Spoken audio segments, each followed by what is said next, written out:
The topic this evening for this webinar is Law in a Time of Plague. Was the law a good doctor? We have a number of firsts this evening, which I'm rather pleased about. This is our first Inner Temple History Society webinar. It's the first interdisciplinary event that we've had. And it's the first major international event that we've had. I'm told that there are people attending this webinar from many different venues around the world. I'm delighted to say that we have two extremely distinguished speakers this evening to deal with the topic. The first of whom is Master John Baker of the Inner Temple. So John Baker, QC, the Emeritus Downey Professor of Law, Cambridge, needs no introduction to legal historians. To the rest of us, his honorary degrees, numerous distinguished academic posts and the like, would take far too long for me to recite this evening, as would his countless definitive publications on a wide-ranging list of topics in legal history. Our other distinguished speaker is Professor John Ross of Oxford University. His main field is endocrinology. He too has a vanishingly long list of credits and achievements. Unfortunately for us, he is also a polymath with a very wide range of interests. Professor Ross, if I might come to you first, we're concerned tonight in this session with the law's response to plague in the Tudor and Stuart periods, from the birth of Elizabeth I in 1535 to the Great Plague in 1566. And now, what is of interest here is how the executive used the law. Were their actions legitimate in constitutional terms? How effective was the law that they administered? And in medical terms, did the law do more harm than good? May we start with understanding the nature, frequency, scale of plagues and pandemics that visited England and Wales in the early modern period. Thank you, Donald. Can I have the next slide, please?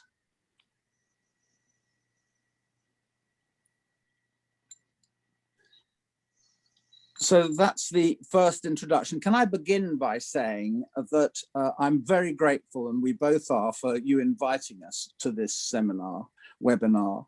This is an absolutely fascinating topic.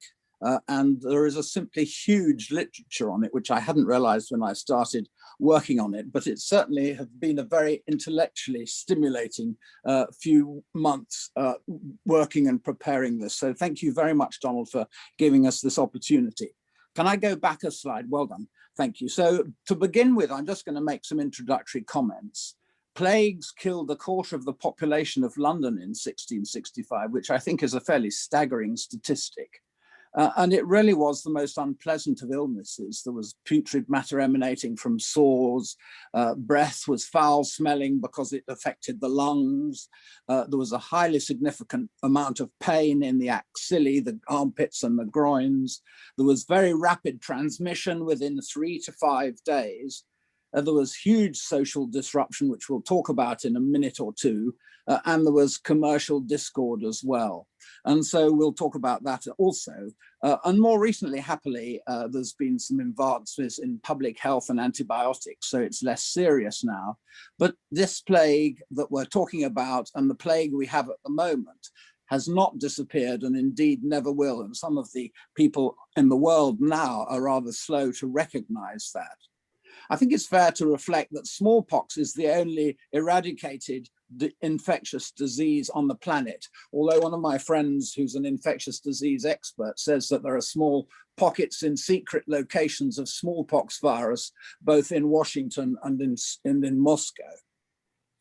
Next slide, please. So the pandemics, there was a huge biological diversity. Zoonoses is the medical term for diseases shared between animals and man. And of course, the one we're talking about tonight is bacterial, bubonic, Black Death, and the Great Plague. And then Spanish flu was a viral illness, and we'll talk about that in a short period. And then there's the other infectious diseases caused by malaria.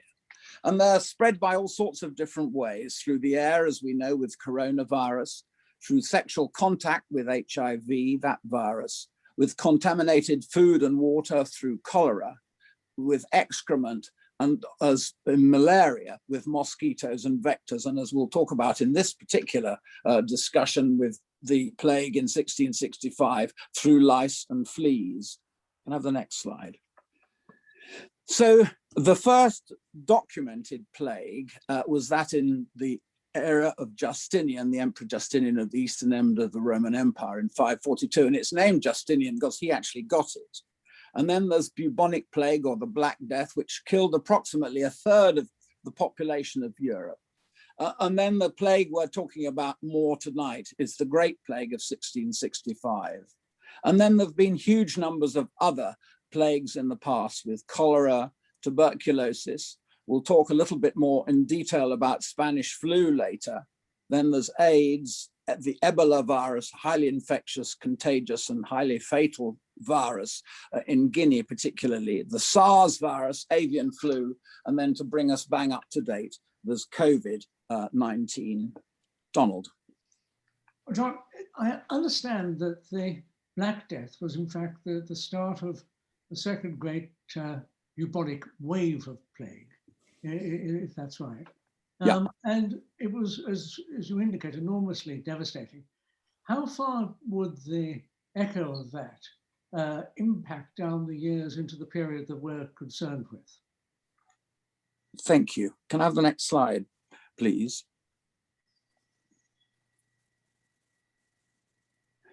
So the Black Death was a slight misnomer because they went blue. They became cyanos because it often affected the lungs.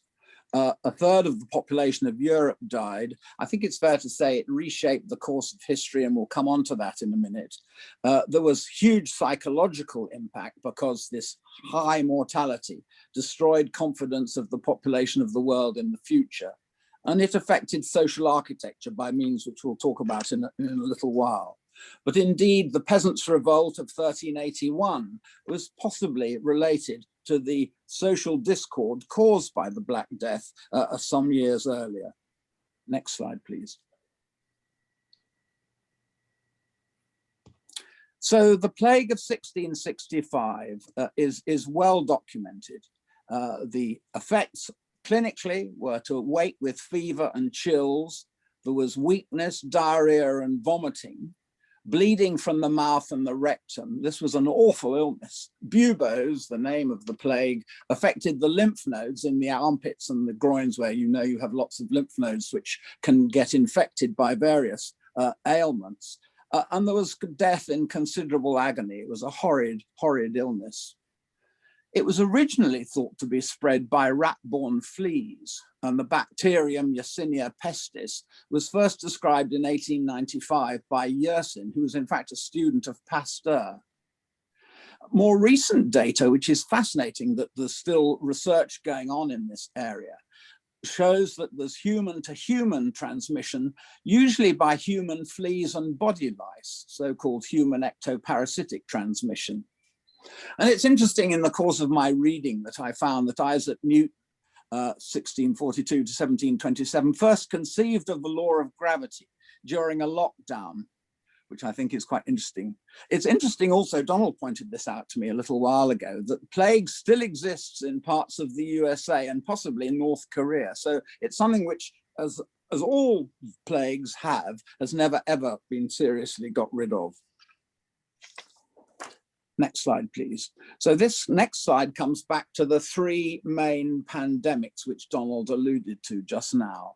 The first, around 541 AD to 750 AD, was mainly affected in the Mediterranean and Europe, and that was the main one of that was the plague of Justinian.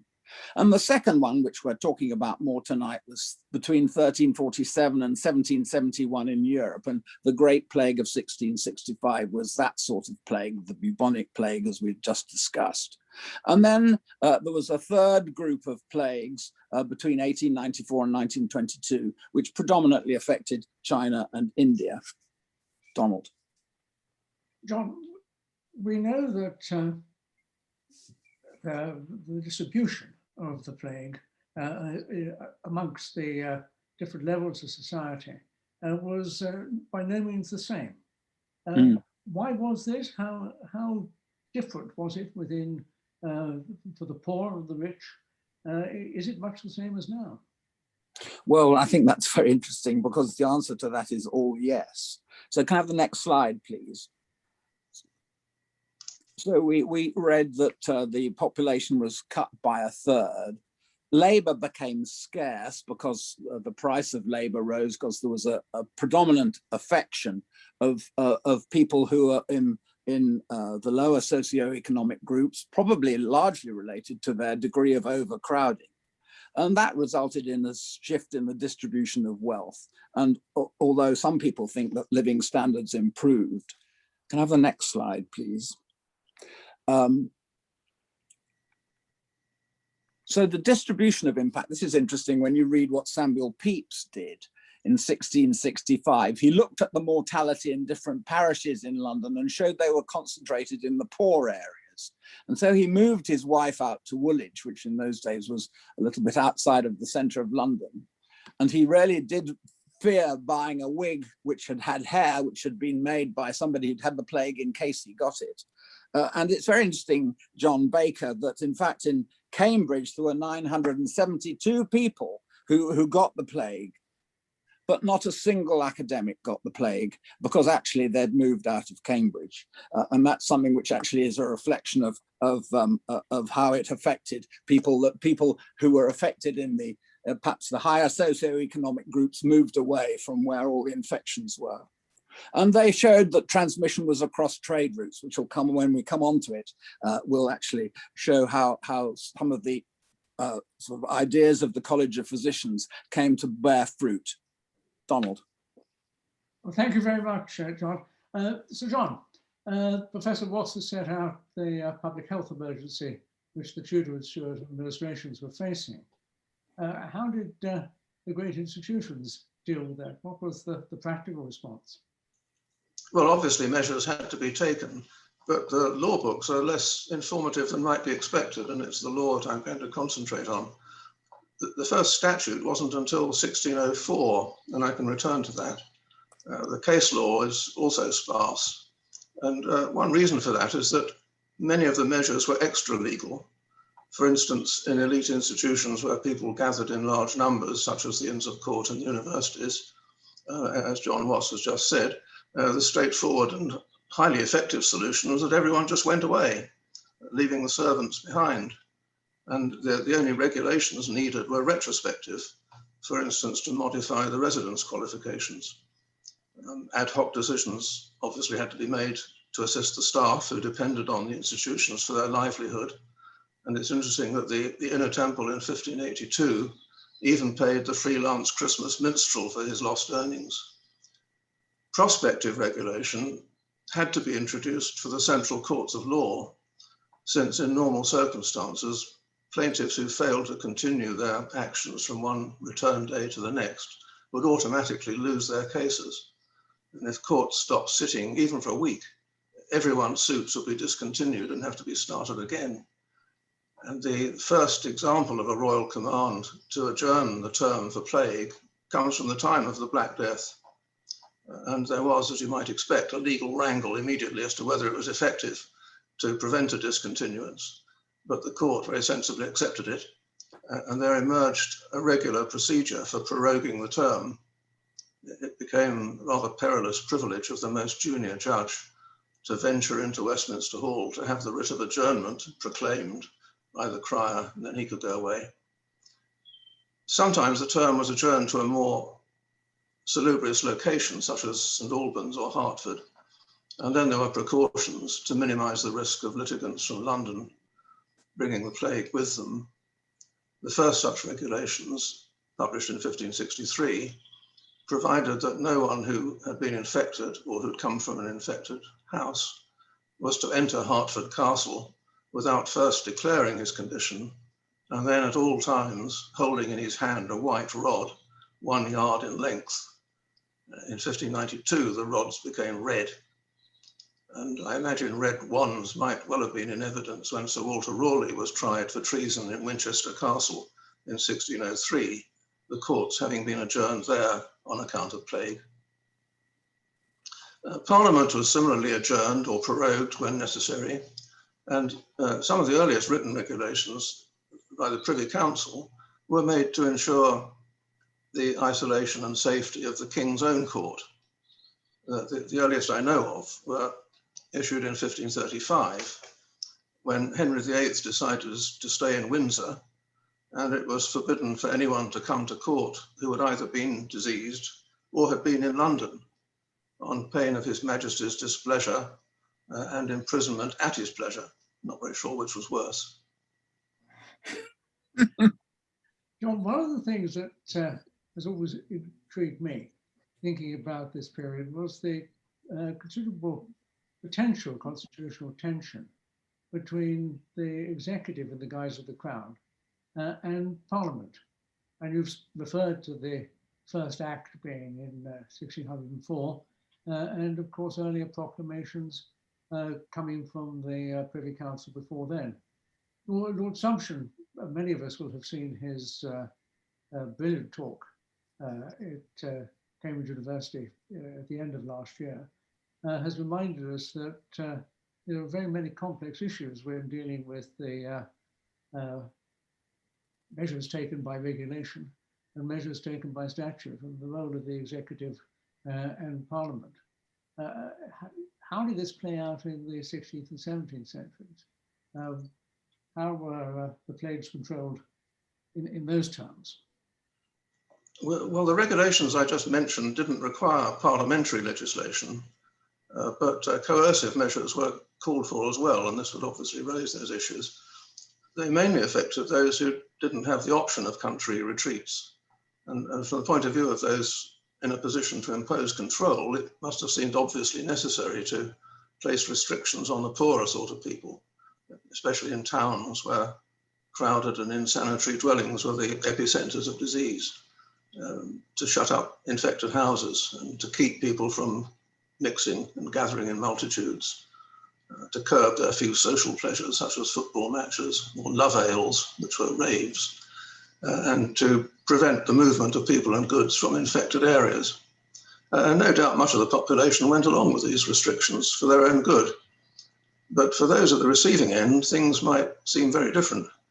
Being shut in a small dwelling with people already infected, without work, forbidden even to beg, not knowing where one's next meal was coming from, was a particularly cruel form of isolation. And even worse, perhaps, was consignment to a pest house on the outskirts of town, out of sight, out of mind, left to die, and to be buried without ceremony in a mass grave. Instances that are recorded of public unrest usually arose from people defending themselves or protesting at cruelty to others. But the point I'm making is that those most affected physically by plague regulations were those least likely to raise any legal questions. Disorder was their only option, and that explains the dearth of case law. And paradoxically, it was noted that some poor people actually welcomed the plague, provided, of course, they didn't catch it, because they obtained better charitable relief than in normal times. And that brings me to the second kind of coercion which plagues necessitated, and this is more closely related to your question. The isolated and unemployed poor couldn't just be made to starve. They needed food and medicine. The pest houses, the watchmen, searchers, and grave diggers all needed paying for. And there were no central funds for this purpose. So the money had to be raised locally from those who could afford it. And the duty of collection fell on mayors of towns and justices of the peace in the country. Until 1888, the justices in their quarter sessions were, of course, the non-urban local government authorities in England. And both forms of compulsion were sanctioned by the Statute of 1604, which I mentioned at the beginning. This statute gave mayors and JPs the power to levy and distrain for rates to relieve infected persons and to appoint searchers, watchmen, examiners, keepers, and buriers. Section 2 provided that if any infected person or person in an infected house was ordered by a mayor or constable or a JP to keep in his house to avoid further infection, and he willfully and contemptuously disobeyed, the keepers and watchmen could use violence to keep him in. And that was recorded, interpreted in some recorded cases that we know of, to include shooting. And the statute went on, if he willfully and contemptuously went out into company, having an infectious sore on him uncured, he should suffer death as in case of felony. If there was no such sore, he was to be punished in the same way as a vagabond and bound over to his good behavior. Well, the statute contained a sunset clause. It was to remain in force until the end of the first session of the next Parliament, and it therefore ended with the Addled Parliament in 1614. Sir Edward Coke, our celebrated Inner Temple alumnus, there's a picture of him that we used to see hanging on the staircase, who did more to create our constitutional law than any other judge in history, printed the statute with approval in his third institute, though he was forced to add a note that the statute had expired. It's an odd story that Parliament had indeed purported to revive it in 1628, but the resuscitation clause was so badly drawn that it was thought by Coke and Hale to have been completely ineffective. But remarkably, this seems to have made no difference in practice. I don't think the in terror and death penalty was ever actually imposed, but the kind of regulations mentioned by mayors and magistrates continued, notwithstanding the lapse of the statute. And in fact, it had already started in the 16th century. But John, that's fascinating, because why then was the act necessary at all? Was this just Parliament flexing its muscles and saying, this is a matter for us and not for the executive? Again, do we have shades here of what some people have been saying in Parliament recently? Was it perhaps the rumbling of a distant storm where Parliament and the Crown finally came to blows several decades later? Well, there's no evidence of conflict over this between the executive and the lawyers in Parliament before the 1590s. I can deal briefly with the taxation question. The common law allowed local authorities to set and enforce rates for public works, and rates for the support of the poor could be imposed under the provisions of the Poor Act of 1552. Prior to that, poor relief was voluntary. So the only legal issues concerned the fairness of the assessments. The more intriguing question concerns the impact of the measures on personal liberty. And it seems, perhaps surprisingly, not to have been a major issue. During the 16th century, written plague regulations have been issued both by the central government, the Privy Council, and by local authorities themselves. The first I know of was a proclamation of 1518, probably devised by Cardinal Wolsey, concerning only London, which required the chief inhabitant of a house visited by pestilence to put up a bundle of straw on a 10-foot pole outside the house as a warning. And that was altered in 1547 to the more familiar cross marked on the street door. And anyone going out from such a house was to hold a 4-foot-long white wand. This is where the white wand seemed to begin. That was a modest step. But by the 1550s, seemingly without any written regulation, in towns throughout the country, sheds or cabins for infected people were being built on the outskirts. Infected houses were being shut up, and the movement of people and goods was restricted. Obviously, that rested on compulsion, but it was done without any authorization by Parliament or central government. Then under Elizabeth I, probably through the wisdom of Lord Burleigh, the government became more dirigiste.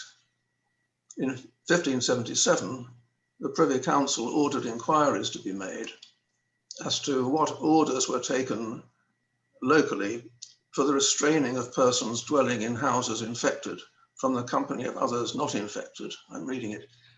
Whether their doors and shops were shut up and marked, and for how long, and very interestingly, whether there hath been any partiality used either in restraining the poor upon infliction of plague more than the rich, or in sparing the rich transgressing the good orders taken for the stay of infection and punishing the poorer sort.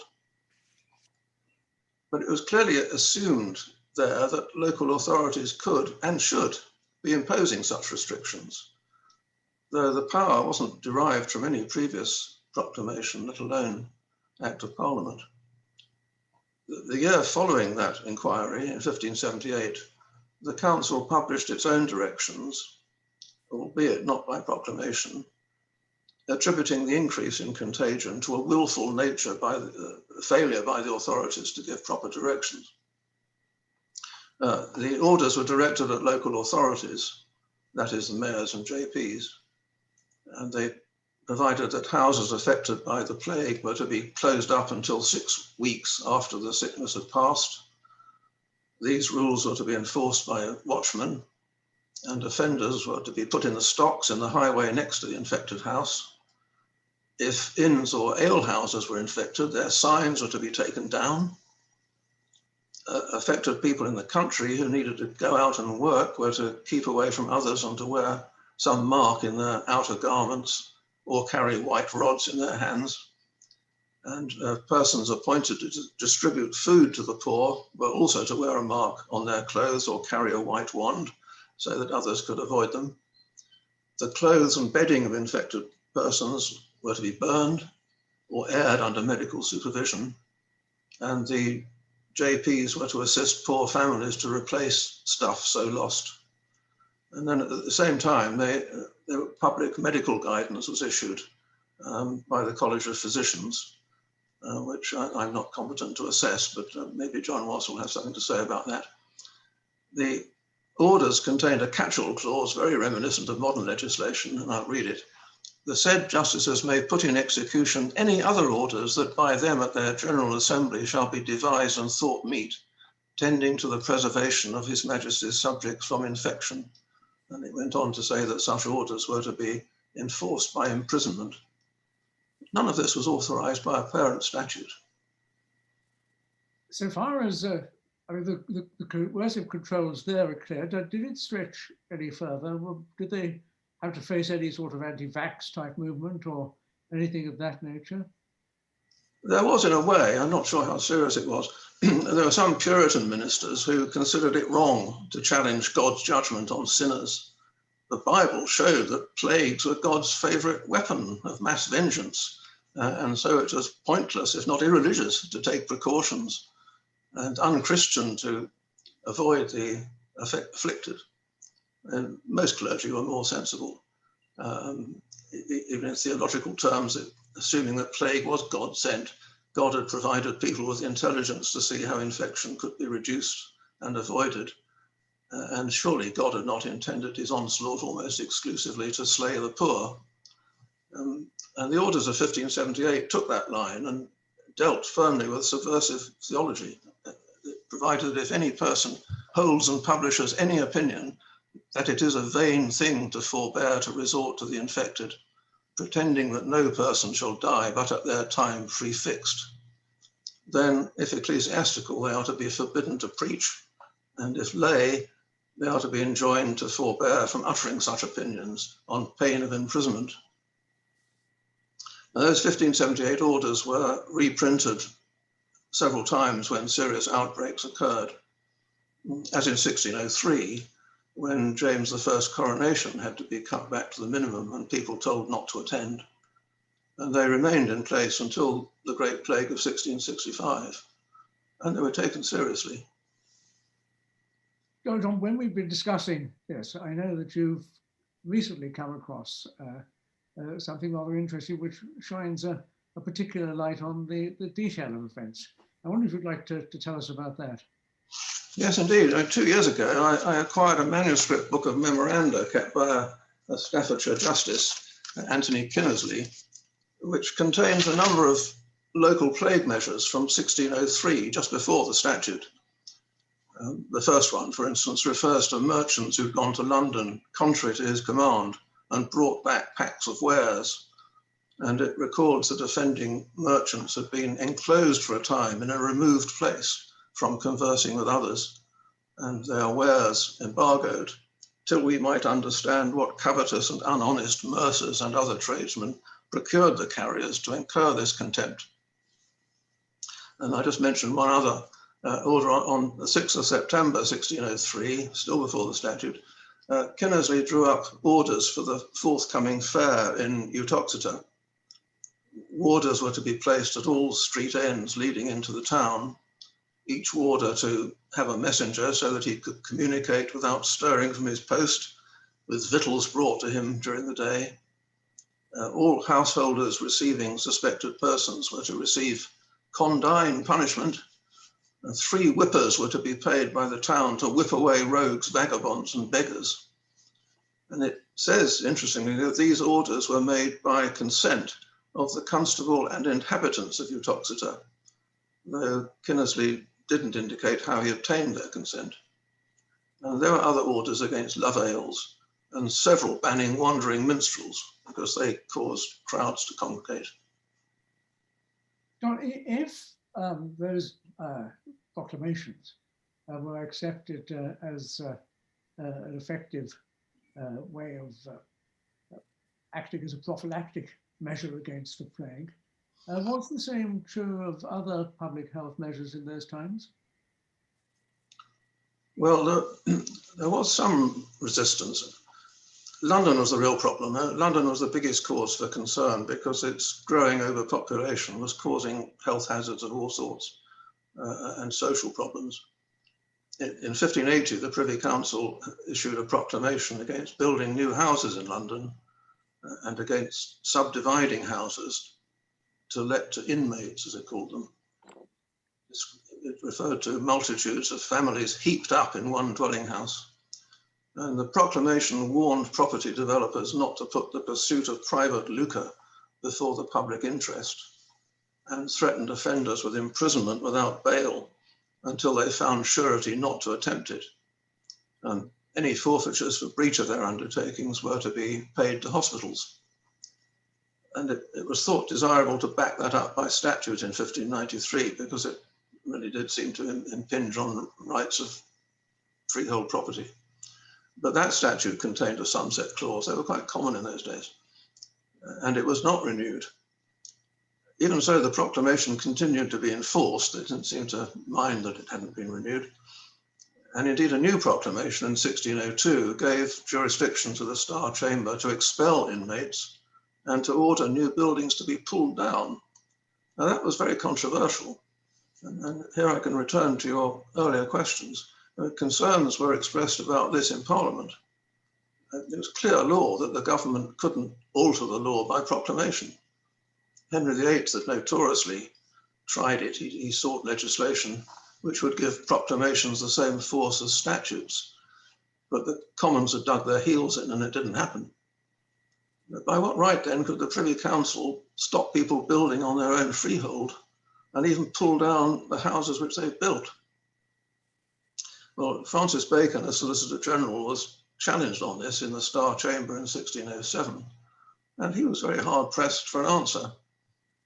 In fact, he was forced to rely on the principle necessity knows no law, and said rather brazenly it was dangerous to follow precedents too slavishly. In other words, he was inviting the court to make it up. But Henry Montagu, the Recorder of London in the same case, pointed out that a recent survey had discovered 4 large houses in London which contained 8,000 inhabitants, and that in the last Great Plague, 800 in one of them had died of the pest. And he said that if this wasn't reformed, the people couldn't have food or be governed. Well, if that measure was controversial, how could the Privy Council lawfully impose restrictions on people's liberty? I would like to think that that might have been an occasion for debates on the Plague Act in the 1604 Parliament, but I haven't been able to find any reports of the debates, unfortunately. But it seems very likely that the legislation of 1604 was thought necessary because of uncertainty about the power of the Privy Council to do what they'd done simply by proclamation. Well, a third option, if there was no prerogative power vested in the king and no statutory authority had been granted by Parliament, might there yet have been a common law jurisdiction which could be invoked? Well, Cook's comment on the lapsed 1604 Act, which I mentioned earlier, contained several authorities in the margin, as you can see in the picture there. One was Leviticus 13, and another was the writ de leproso amovendo, which enabled lepers to be moved out of contact with society. And the writ was doubtless inspired by the biblical injunction to expel people who are disgusting to look at. Numerous lazar houses or leper hospitals were built in medieval times.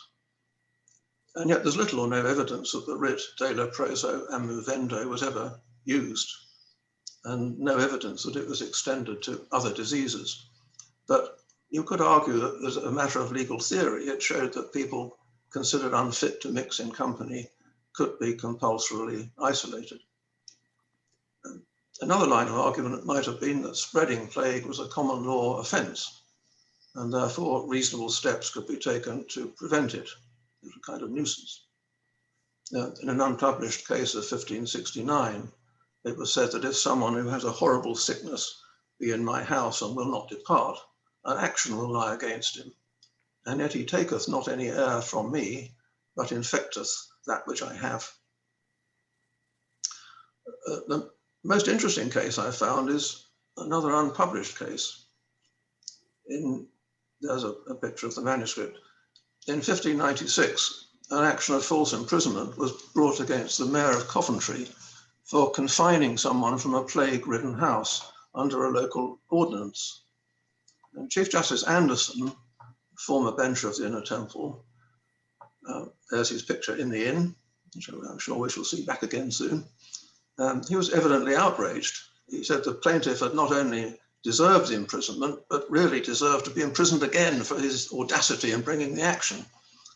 Of course, that was meant in terrorem rather than seriously, but he amplified the deterrent effect by recollecting a case which had come before him on circuit in Devon.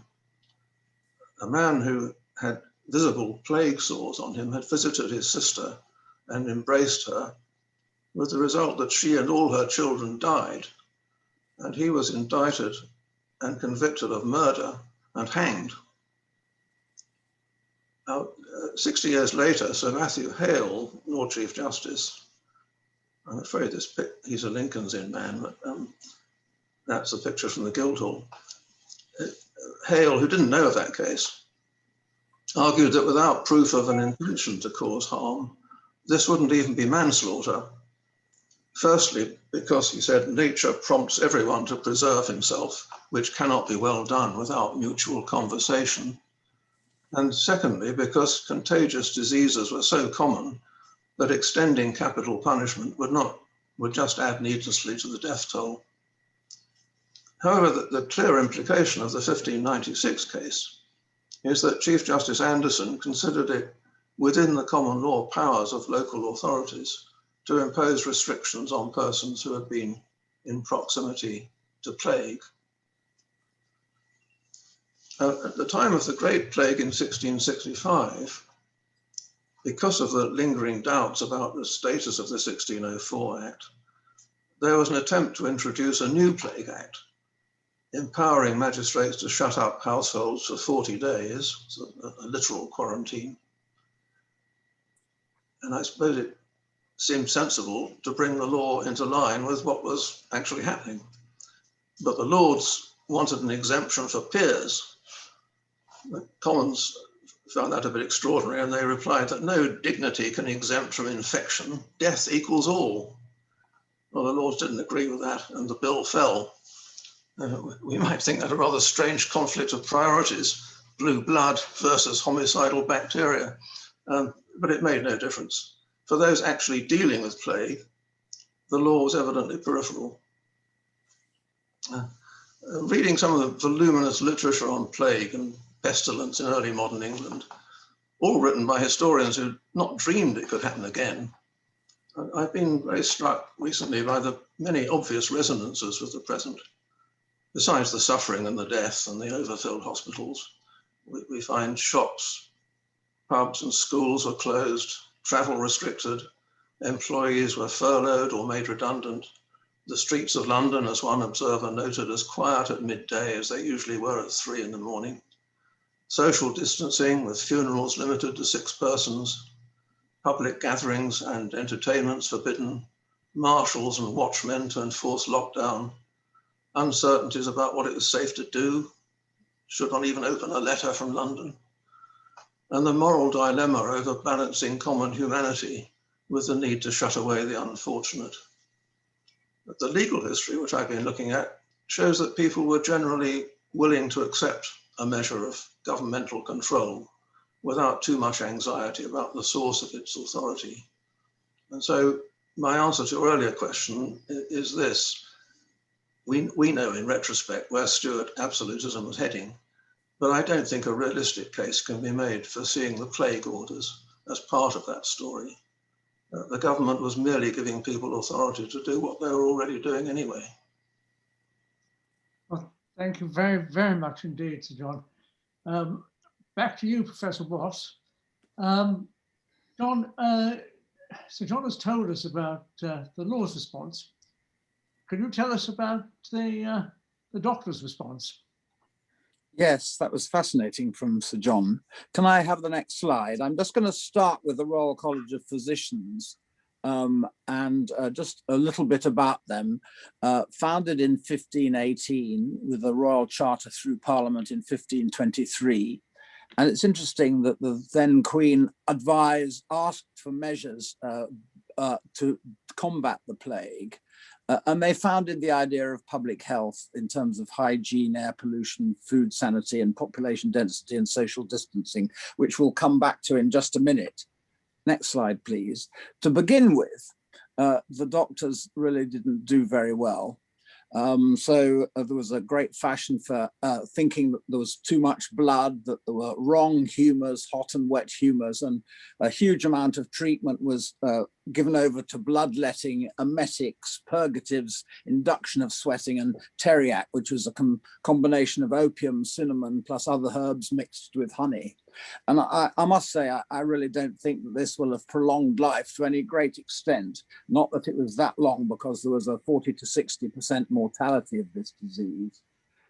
Next slide, please. Later on, though, I think the College of Physicians didn't do too badly in terms of what was going on and actually its sort of getting of the evidence. And so flight was obviously thought to be very important, as we've heard in Cambridge and from Sir John. Cleansing of clothes and other things was also decided to be important for quite the right reasons.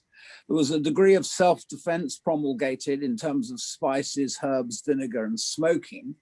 This is an early advantage of smoking, which has been outweighed by its disadvantages, as we all know. And then interestingly, the forerunners of PPE, plague costumes for physicians and priests to protect them from getting the plague. And I think that's something which is very interesting.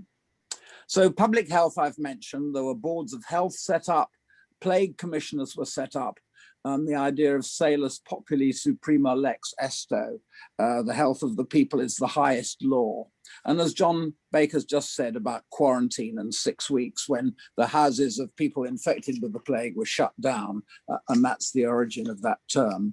And again, coming back, next slide, please, coming back to again what John Baker's been talking about, there's a very significant comparison between 1665 and now with social inequalities, the king or the queen isolating in Windsor, gatherings banned, ale houses banned, theatres shut, and we'll come back to that in a minute, trade stopped, and the Scotland border shutting. And I think the only thing that's different is vaccination now. And of course, vaccination came in 1796 with Jenner's work for smallpox. And it's very interesting if you read the biography of Catherine the Great by Sebag Montefiore, she was very much against the trend in those days. It was a hugely strong anti-vax group. And she got her family all vaccinated for smallpox very early on in the history of smallpox vaccination. And that's just nicely reflected in the New England Journal of Medicine today. Donald. John, you've helped us with the social differences between the poor and the very wealthy and the powerful. But what about the middle classes, the middling type of people? What was the impact upon them of the plague? Okay, can I take Shakespeare as an example of this? Anyway, let's have the next slide, please, because I think it's very interesting, the whole story around Shakespeare and the plague. In the 16th century, a couple in Stratford-on-Avon lost 2 children to bubonic plague. And the couple barricaded themselves in to protect their 3-month-old son, William, who survived. And in fact, a quarter of the population in Stratford were killed in the year of William Shakespeare's birth. And it's very sad that his 11-year-old son, Hamnet died in 1596. And so there's a hugely interesting sort of interaction here between Shakespeare and the plague. Can I have the next slide, please? And so actually Shakespeare wrote King Lear during the plague, and it's interesting too that the theatres were shut down for 60% of the time from 1603 to 1613, some of the period of time we're talking about. There's an interesting quote about social distancing here. This is "Tut, sir, I could have told you more. In these times you stand your distance." And this is Mistress Page in the Merry Wives of Windsor. And then in Romeo and Juliet, there was a background of plague in Verona, which interrupted communication between Friar John and Juliet. And so there's quite a lot of interesting stories around Shakespeare and the plague, which I think is worth talking about briefly. Thank you. John, we've got a little time left. And before we end, can we put the historic picture into a modern context? Because I know a lot of people will be interested in your views about the situation we now find ourselves in. Thank you. It is fascinating. And I think, because I think we can be proud of ourselves as a nation in some aspects of this. So can I just have the next slide? This goes back to Spanish flu. In this awful illness, 102 years ago now, somebody traveled from a small town in Alaska and then became sick. And in fact, within a week, 72 out of 90 of the population had died. It was a hugely infectious, as I've said before, viral illness. And this was a body that was exhumed recently, and still the Spanish flu virus was there in the lungs. It's interesting too to show that the 50 million people are estimated to have died during Spanish flu, as opposed to the World War I military and civilian casualties, which were 17 million. World War II was significantly more than the Spanish flu, but I think that puts it into context. And I think it's fair to say that in this morning's papers, around 2.7 million people have died of COVID. So this is not the infection that has been seen before, particularly with the Spanish flu. Can I just have the next slide, please? So I think we can be very interested in some of the things that we have done in this country. We set up the recovery trial, which is a huge number of participants with 178 active sites, with Oxford, the National Institute of Health Research, which Sally Davis set up a few years ago, which actually gives our health service the uniquely wonderful ability of collaborating between hospitals, the Wellcome Trust and Bill and Melinda Gates Foundation. And this was set up and I think it's a world-leading setup we have in this country. Can I have the next slide? So the recovery trial, which you will have all read about, showed that the importance of dexamethasone in the treatment of this condition, which lowers the ventilated patient mortality to 29 from 41%, so a significant reduction in mortality, and those on non-oxygen ventilated, non-ventilated from 26 to 23. And then there's another drug, which is an anti-inflammatory drug, which also has a significantly improved impact on the mortality of this condition. So in the UK, and we've introduced these in the papers in the New England Journal of Medicine 2 or 3 weeks ago, have done some fantastic work for the whole world in trying to help the mortality of this thing. Next slide. and then I've nearly finished. So this is just an interesting reflection from something I got from one of the senior members of SAGE, that actually this is the delay in instituting recommendations. It's the politicians versus the scientists, and you may be interested in these facts. So on the 21st of September, when SAGE recommended lockdown, there were 5,600 cases. 1 in 500 of the population was infected, and there were 33 deaths. On the 14th of October, as you can see, those figures had all increased. And by the 5th of November, some 6 and a bit weeks later, from 5,600 to there are now 23,746 cases, and 1 in 85 infected from 1 in 500. And that daily death rate was 369. So in 6 weeks, when lockdown was recommended to it actually happening, there was a 5-fold increase in cases and a 10-fold increase in deaths, which I think is interesting. Next slide, please. So as a doctor, anyway, in these circumstances, you have to be a pathological optimist. So what are the benefits of epidemics? And I think it's fair to say that we've led the world in this country, and other countries have obviously made their significant contributions on vaccination development, and you'll have heard about the Oxford vaccine. We've also led the world in the genomic testing of new viruses, new mutations in these viruses, and that's how we've got the South African variant, the Brazilian variant, and so on. I think the healthcare infrastructure in our country is amazing. It's unique because all the NHS hospitals work together in something, as I said, Sally Davis set up called the National Institute of Health Research, and that's had a hugely beneficial impact on our research. You may question this, but I think there's been a degree of international collaboration with vaccines and vaccine development, and Jeremy Farah from the Wellcome Trust has led a lot of this hugely important work. And then health education and for example, the flu rates have gone down significantly.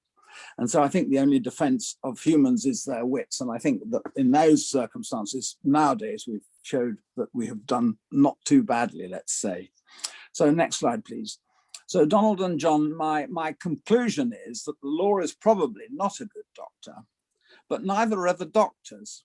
And I think, though, they're getting better. Thank you very much. My next slide just has a few books to read, which if you're interested in. Thank you very much. Thank you very much indeed, John. We've got a number of questions, and I wonder if I might start off with one for John Baker.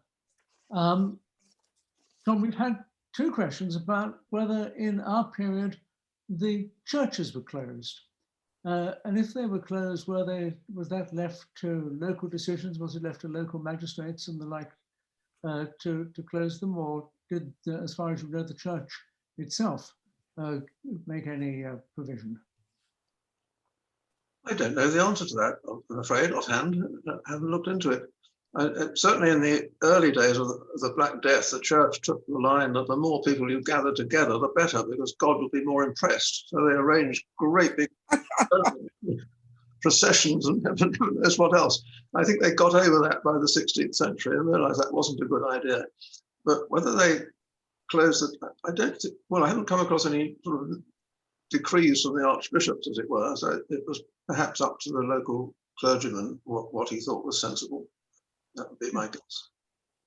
Well, having just broken, we had obviously a meeting before we started today, and having promised not to ask any questions that I didn't think our speakers would know the answer to, I'm going to break my promise again by asking John Ross the question: why did the Great Plague finally bring to an end the presence, or to a large extent, the presence of bubonic plague in England when it carried on elsewhere in Europe?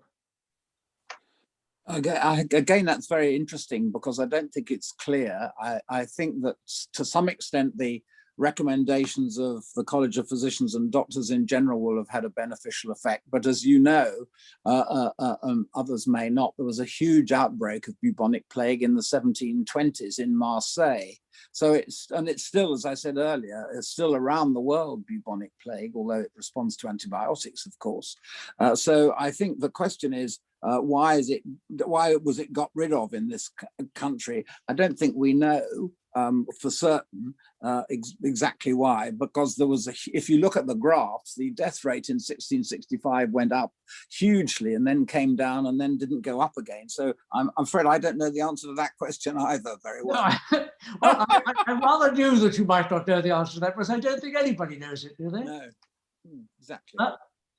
John, and one that I think you probably will be more, was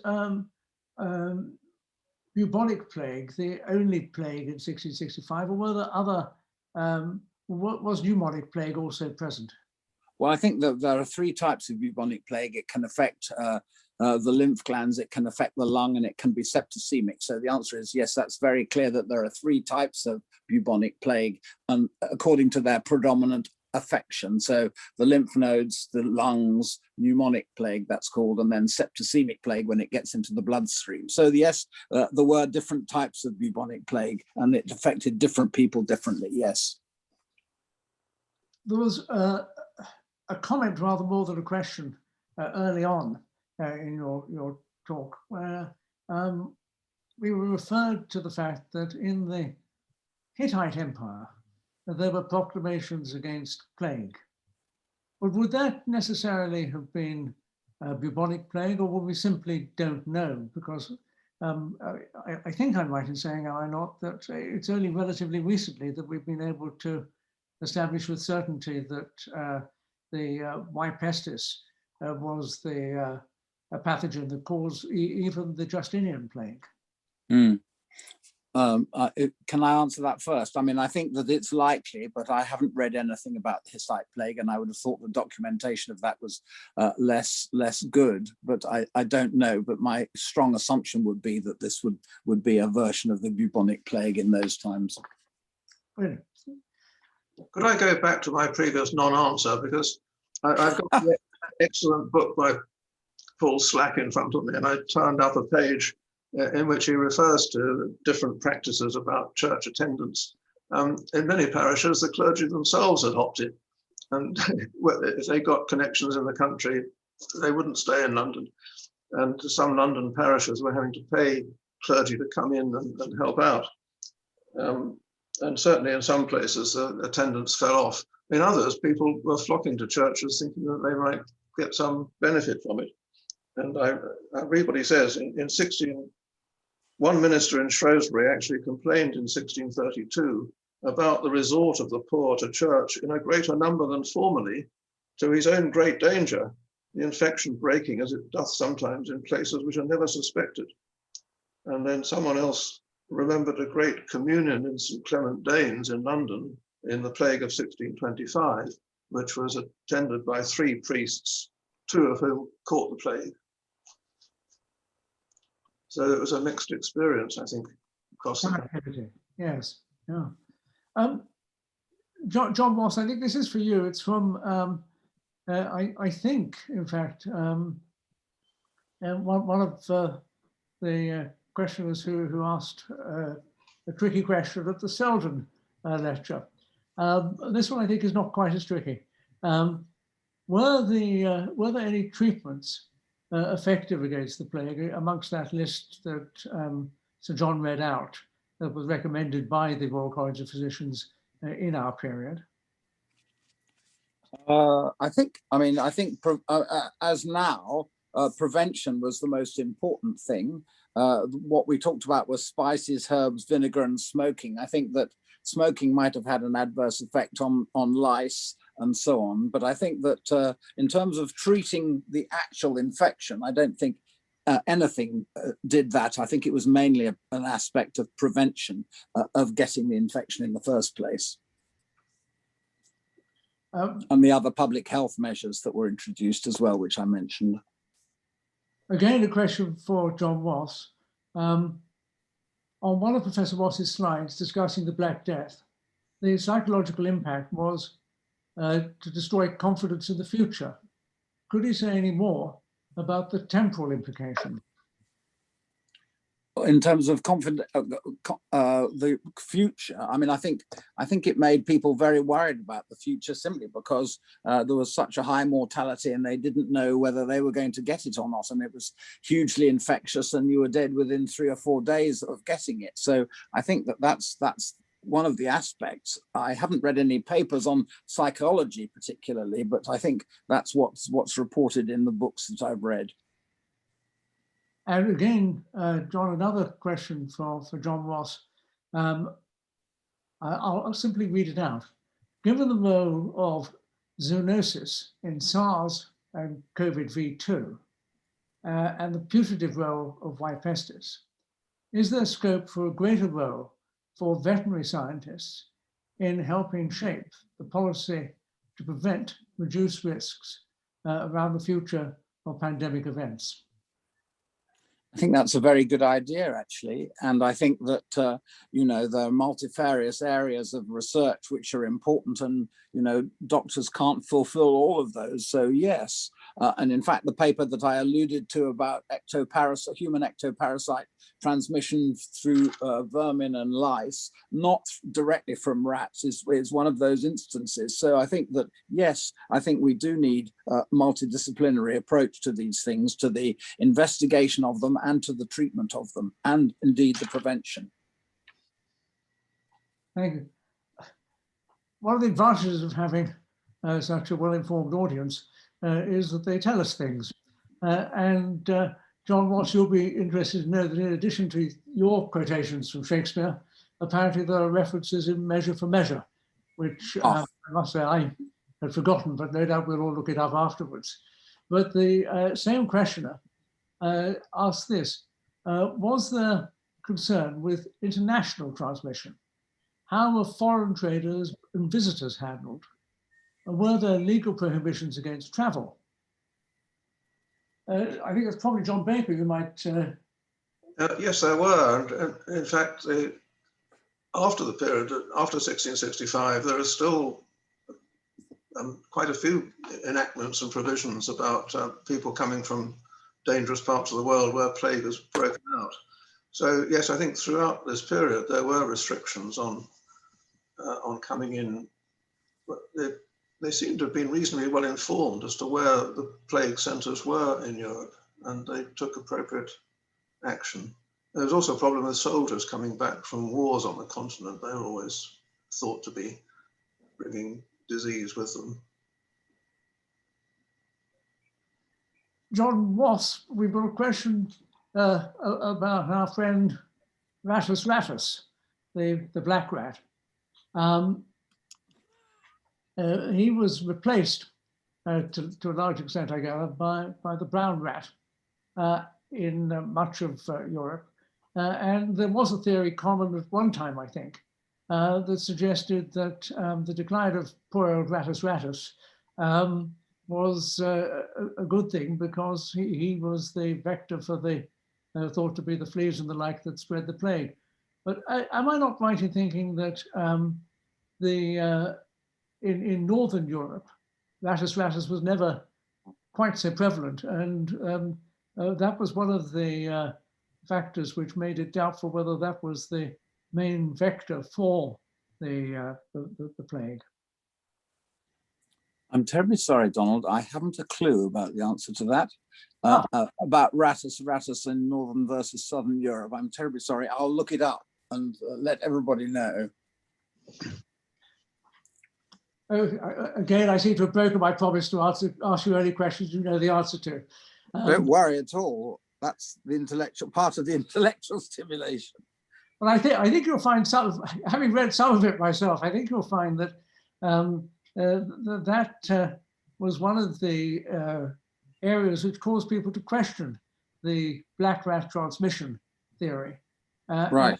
And, certainly those who are now promoting the human lice work have very much fixed on that as being a support for the more likely use of it being lice than rats that were the main vector.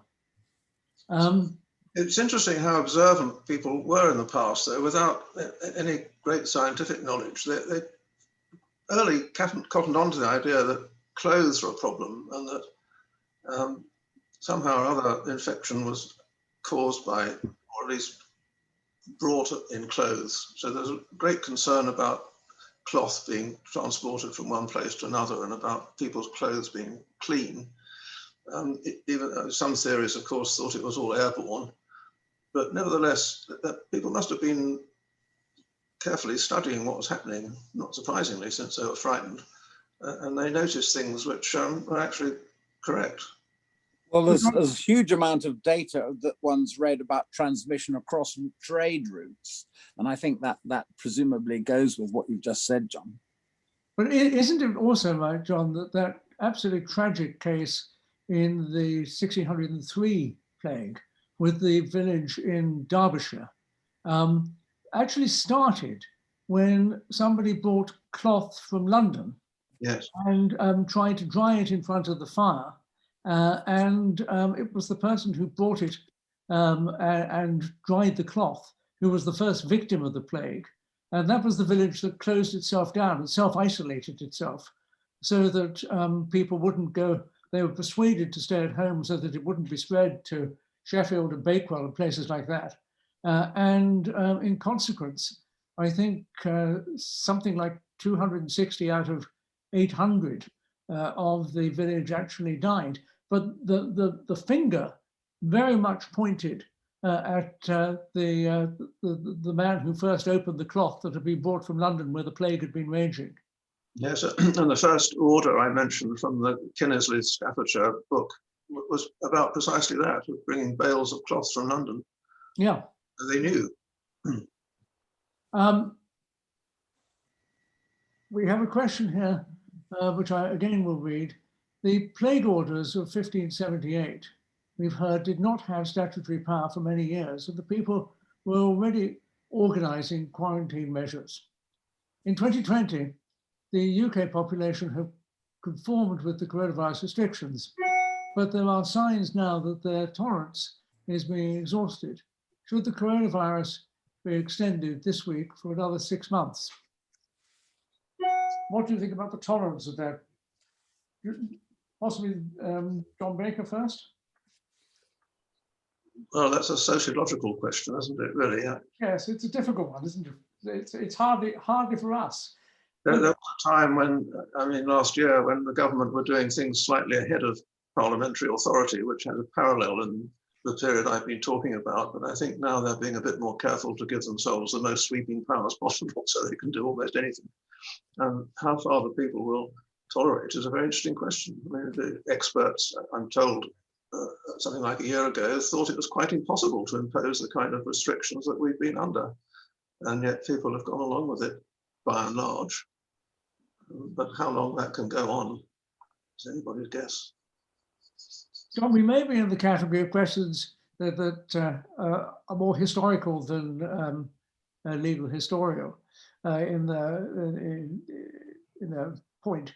But there's a question whether at one point the touching of the royal hand was sometimes thought to be capable of curing all sorts of maladies. Is there any record that you've come across about that being able to cure the plague? I haven't noticed that. No, it was supposed to help with leprosy, wasn't it? Was it only leprosy? I can't recall. Yes. I'm not sure quite how that was supposed to work, or whether it. No, I think the fear is that it didn't. I'm sure it didn't, but whether there were cases in which it appeared to have done is an interesting question. Again, for John Baker, this is interesting in terms of course, what we know about James the First's obsession with witchcraft. Do you know whether there were any cases that connected the practice of witchcraft with the transmission of plague? There again, I don't claim to be an expert on the social history of plague. I just dabbled in this legal area for a little bit. I wouldn't be at all surprised if people went to witches to see whether anything could be done, or a witch may be the wrong word, but to local folklore remedy specialists, of whom there were quite a number, and people had incantations and spells and so forth. And I dare say rustic people might well have had recourse to those in the hope that they might work. It was worth trying anyway. But sorry, no, I haven't come across actual evidence of that. There's a question about the effect of the Great Fire. Did the Great Fire of London help with plague reduction? Somebody, not surprisingly, seems to remember that from being taught that in school. I think it probably didn't, did it, John? Sorry, John Moss. Oh, I don't know, because who was that? Was it you who was telling me this story about this chap in Singapore who had a plague and then set fire to everywhere, thinking it might help, and didn't go down very well? Or was that you, John Baker? I can't remember. But I can't believe that it had much of an effect, and I don't know the documentation, I'm afraid. But I think that I don't know is the answer, I'm afraid. We haven't had any big plagues since. A very local question, John Baker, for you. Did the orders issued by the Lord Mayor and Alderman of the City of London concerning the affection of the plague apply to the Inner Temple? Ah, well, no, we were not we were not within the City of London, were we? Well, indeed not. No. Lord Mayor had no jurisdiction over us, and if the Lord Mayor tried to come into the temple with his sword up, he was jolly well shown out again, usually by the students. What I think is interesting, what is quite interesting though about the plague of 1665 and 1666, and I get this only from your own books, I think, John, is that the teaching in the Inner Temple closed down during that period.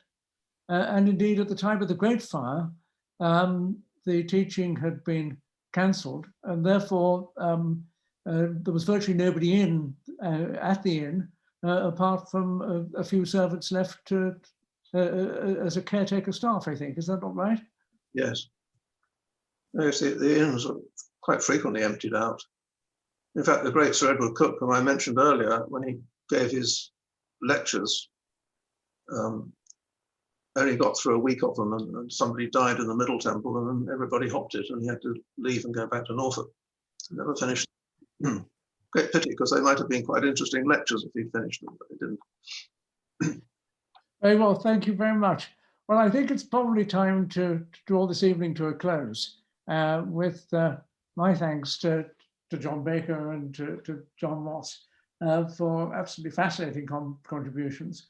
And my apologies for asking questions which maybe were outside the entire scope of this this subject, which is in fact a vast one.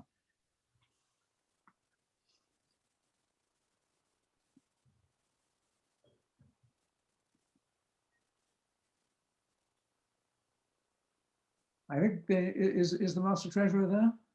Yes, I'm sorry, Donald. I was just unmuting and videoing and all the rest of it. If I may, I'd love to say a few words after a scintillating talk like this. So the title was "Law in a Time of Plague." Was the law a good doctor? And who better to address this than one of the most brilliant lawyers we've got, and one of the most brilliant physicians as well. And many of you, well over 300 who turned up, and we know that many, many more will listen to the recording in due course. This plainly got your interest going. And all the chat was, of course, ably facilitated by Master Donald Cryan, another man at the top of his game in this field. What I found fascinating about it all were the parallels with what we've been suffering this last year. What John Baker called the many obvious resonances with the present. And we heard about shops closing, about excesses of jurisdiction, quarantine, furlough, lockdown marshals, banning of gatherings, plague costumes, the monarch isolating in Windsor. I thought that was fascinating. Border controls, and so on. What particularly struck me, I think, was that despite the misery that we were listening to, these erudite accounts of truly ghastly times with people dying in severe pain and in wretched conditions, perhaps counterintuitively, there's much cause for optimism and hope for the current predicament of mankind. And as Professor Wass says, the only defense of humans is their wits. And I think we have rather more wits about us these days, at least certainly more in the way of knowledge. So I found that, despite the ghastly tales, very, very comforting indeed. But gentlemen, thank you so much. That was the most interesting and entertaining evening. Thank you. Thank you very much. Thank you.